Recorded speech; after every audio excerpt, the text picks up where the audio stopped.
My name is Monty Kataria. Welcome to Distash. We have my man AJ Wavy over here. First of all, thank you so much for doing what you're doing for the past year or maybe longer, which we'll find out. But thank you, man. You've made life entertaining. A lot of people are learning, and yeah, I can't wait to see you on bigger platforms just like this one right now. Desi Bop, congratulations to you, family, and the whole effing culture, man. Thank you so much.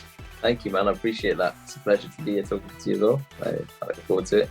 I know we're supposed to talk about just your music and career, but can you just take us a little bit back on who this man AJ Wavy is? I'm from just above North London, Northwest London. I've lived here all my life. I've got Indian background, and yeah, I'm just a guy who loves music, and here I am. Is this something recent? I mean, have you been producing, DJing for a while, or what's your background in terms of music? Yeah, so like production-wise, I always used to love producing my own music, producing beats, even instruments. I used to love playing instruments. Still do now. It was always a hobby. It was never anything like career-driven or anything.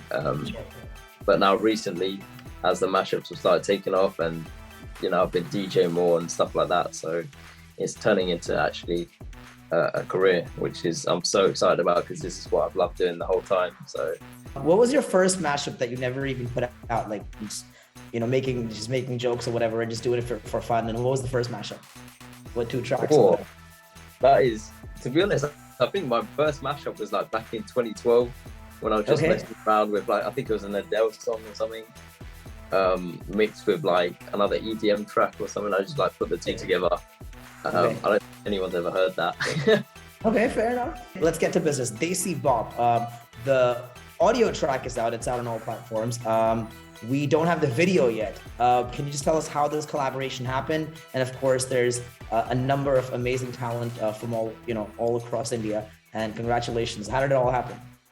Yeah, so I wanted my first official release to be solely like a Desi Asian track. But I wanted to make sure there was a lot of Western production elements in it as well. So I went back, I listened to a lot of my favorite songs, and like Why This Color Very D is very paramount to the track. Right. So that was kind of like the bass line, and then I sort of tied in all these other songs that I really like. And yeah, we just ended up collaborating this whole mega mashup sort of track together to make Desi Bop. Did your dad really pick out the genre out of the hat, and then he said the word why? Did that actually happen, or was that? Yeah, he was so confused in the moment, and he said why, and I thought, you know what? Why could work, because there are actually quite a few. Absolutely, yeah. Yeah, so I thought it'd be good. I was like, okay, yeah, he has said why. Let me just run with that. And yeah, Why This Color Very Deep. When I saw that come up on the list, I was like, this is the one. I love that song, and this is what we're gonna bring back. So. No, it's great you brought it back. I was just gonna say those exact words, because when it released originally with Dhanush and Anirudh and Arjun from London, he made the R&B, the Asian R&B version of it, right? And that shit went soaring.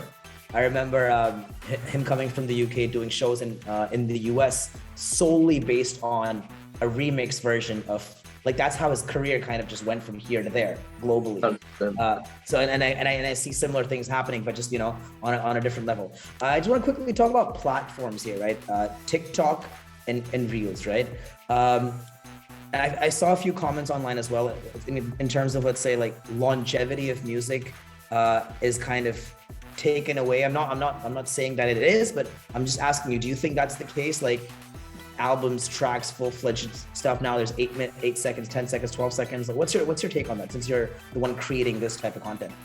Yeah, I feel like definitely when I'm creating, you realize that people's attention spans nowadays are quite short, just because of you could just be flicking through your phone and you just get so much different content. Everything is there at your fingertips. So yeah, definitely you need to know how to catch people's attention. And yeah, attention span, I feel, is definitely lower. So you have to kind of bear that in mind whenever you're creating anything, I think, nowadays. Any future projects coming up with Sony or with your independent stuff, anything like that?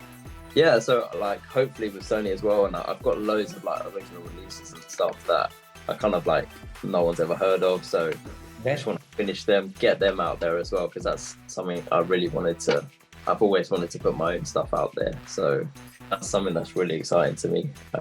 So So yeah, hopefully soon. Hopefully soon. Any particular brown Asian artists not from the diaspora but living outside of India, Pakistan, Bangladesh, the South Asian countries that you kind of tend to listen to or collaborate with, or just feel like they have some decent music out? Yeah, I think there's quite a few. Like say Tesha, for instance. Yes. I like listening to Tesha a lot because he infuses like a Western sort of Right. He does a very similar sort of thing, and I always hearing another person, their take on their team, how they do it. And he's got some good tracks. Mr. AJ Wavy, thank you so much, man. It was a pleasure. Appreciate it. Thank you, man. Appreciate you having me. Congratulations, and keep doing this. Please don't stop.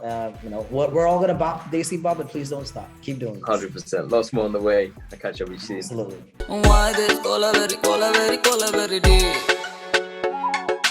Why this cola very deep?